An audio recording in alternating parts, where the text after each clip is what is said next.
Hai sobat semua, apa kabar? Baik kan? Semoga kalian semua sehat selalu, bahagia selalu dan banyak rezeki. Kali ini Mimin mau melanjutkan cerita dari novel Ternyata Suamiku Penguasa. Semoga cerita ini bisa menghibur kalian semua ya, dan bisa menemani hari-hari kalian semua. Oh iya, jangan lupa bantu like dan komen ya biar Mimin tambah semangat uploadnya. Kalau begitu yuk langsung saja ke ceritanya, cekidot.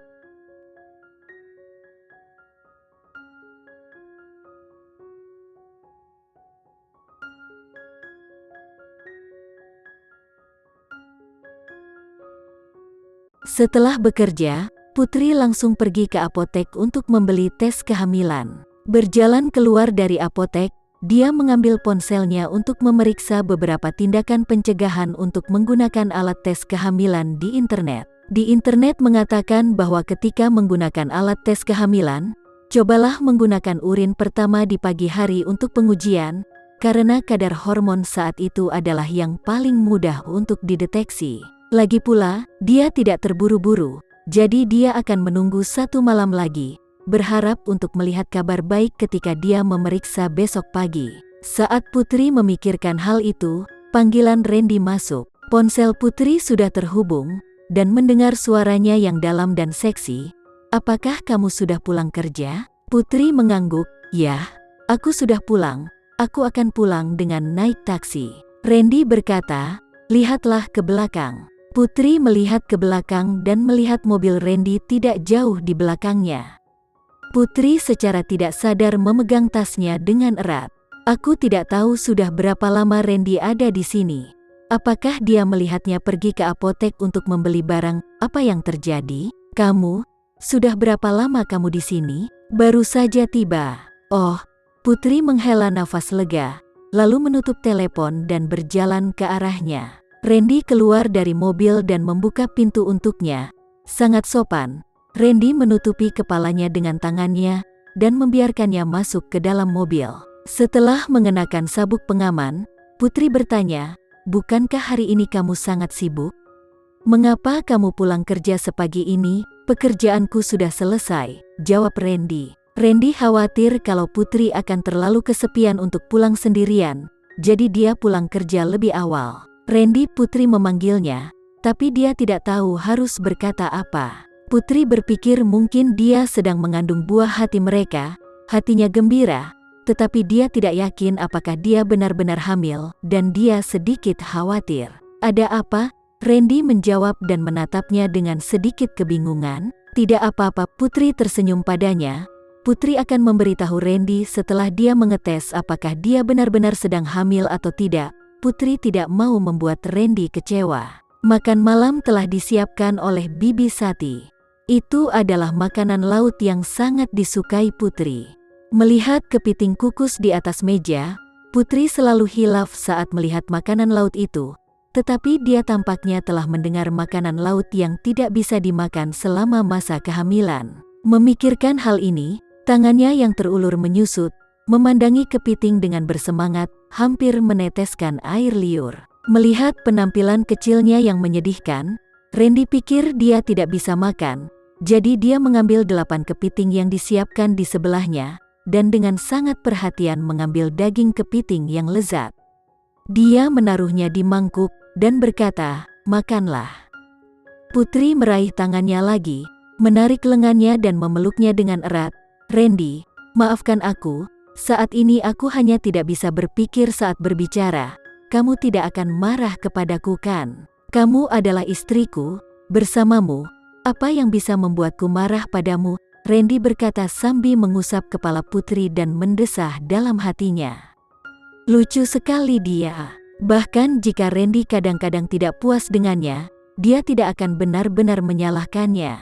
Saat ini, di depan keluarganya, Putri mencoba yang terbaik untuk menjadi istri yang berkualitas dan baik. Randy mengambil segalanya untuk dirinya sendiri karena Putri memberikan perhatian khusus kepada keluarga. "Apa kamu masih sibuk?" Randy mengusap lengannya, mengangkat kepalanya dan bertanya. "Iya," Putri mengangguk. "Kalau begitu selesaikan pekerjaanmu dulu." Randy melepaskannya dari pelukannya. Putri berkata, Aku akan segera menyelesaikan pekerjaanku. Oke, panggil aku jika ada sesuatu. Randy mencium pipi kemerahannya sebelum berbalik untuk pergi. Melihat punggungnya, Putri menyentuh pipi yang diciumnya, dan tanpa sadar pipinya masih merah. Setelah terganggu oleh Randy, Putri sementara melupakan pikirannya tentang apakah dia hamil atau tidak, agar dia lebih fokus untuk menggambar draft. Namun, saat dia menggambar, pikiran Putri hilang lagi. Dia sepertinya melihat seorang bayi kecil yang tampak seperti Randy. Bayi itu tersenyum padanya dan memanggilnya Mama. Guk guk guk, Momo sudah terlalu lama ditinggalkan, dan terus menggonggong, berusaha menarik perhatian ibunya. Putri kembali ke akal sehatnya, mengambil Momo dan mengusap kepalanya. Momo, kamu ingin adik laki-laki atau perempuan? Guk guk guk. Apakah kamu tidak mau mengatakan apa-apa? Jika ibu melahirkan bayi, kamu pasti tidak akan menyakitinya, bukan? Jadi menginginkan saudara laki-laki atau perempuan? Apakah Momo menginginkan adik laki-laki dan perempuan? Tapi ibumu ini mungkin tidak bisa melahirkan sebanyak itu pada satu waktu, jadi pilih satu dulu.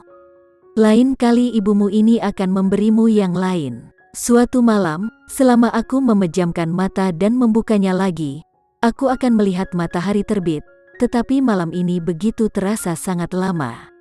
Sepertinya aku telah tertidur selama bertahun-tahun, dan akhirnya aku membuka mataku lagi dan melihat sekarang sudah fajar. Randy masih duduk di dekat jendela dan membaca koran.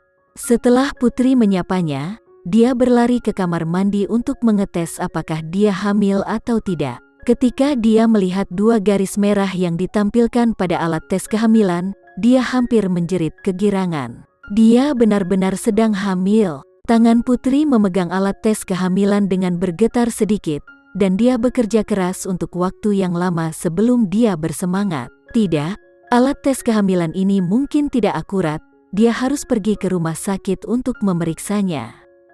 Dia harus 100% yakin sebelum memberitahu Randy. Putri menolak Randy untuk mengantarnya ke studio karena dia ingin pergi ke rumah sakit terlebih dahulu. Kamu saja yang makan, Putri mendorongnya. Sore tadi aku sudah minum teh cukup banyak, dan aku tidak lapar sekarang, aku akan makan bubur saja. Kamu benar-benar tidak mau memakan ini, Randy memastikan lagi.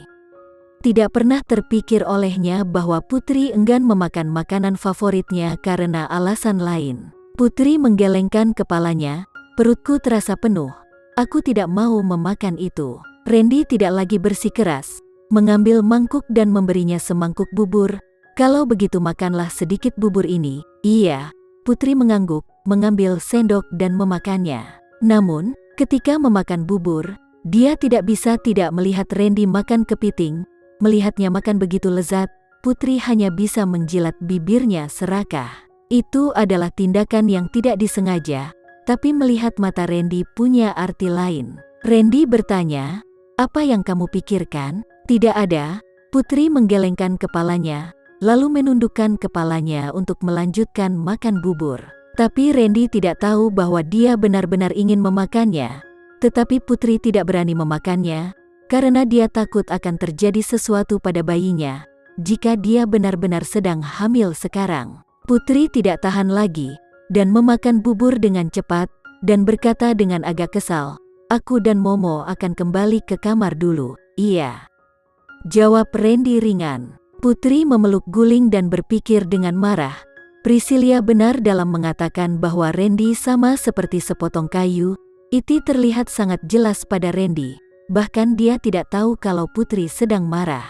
Kembali di kamar, Putri berpikir bahwa masih ada pekerjaan yang harus dilakukan. Dia terlalu malas untuk marah pada Randy, jadi dia pergi ke ruang kerjanya dan terus menyelesaikan rancangan desain yang belum selesai hari ini. Tetapi karena Putri terus memikirkan bayi dalam perutnya, dia tidak bisa berkonsentrasi. Dia tidak puas dengan cara melukisnya, dan kehilangan satu persatu gambarnya. Randy kembali ke kamar dan melihatnya cemas, berjalan dan memegang bahunya, dan bertanya, ada apa? Tidak apa-apa, Putri menggelengkan kepalanya.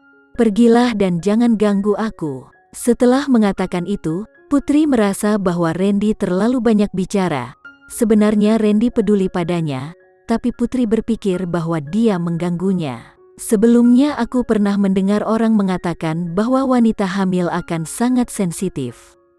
Kadang orang hamil juga akan benci kepada seseorang dan tidak suka terhadap beberapa makanan, dan bahkan ada depresi pasca persalinan. Memikirkan ini, Putri menjadi lebih khawatir. Dia takut jika dia benar-benar sedang hamil, di masa kehamilannya ia akan terus membenci Randy karena bawaan dari bayinya. Dia takut dengan sifatnya yang seperti itu, dia bisa menghancurkan hubungannya dengan Randy.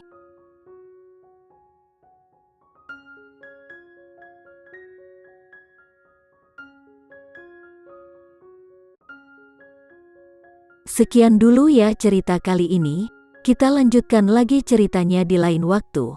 Oh iya, bagaimana menurut kalian? Semoga bisa sedikit menghibur kalian semua. Jangan lupa like, share dan komen ya. Untuk teman-teman yang baru nonton jangan lupa subscribe-nya. Hehehe, kalau ada teman-teman yang ingin gabung langganan bisa langsung gabung saja untuk dapat fitur yang menarik dan sedikit membantu Mimin. Terima kasih sudah menonton, sampai jumpa lagi. Bye.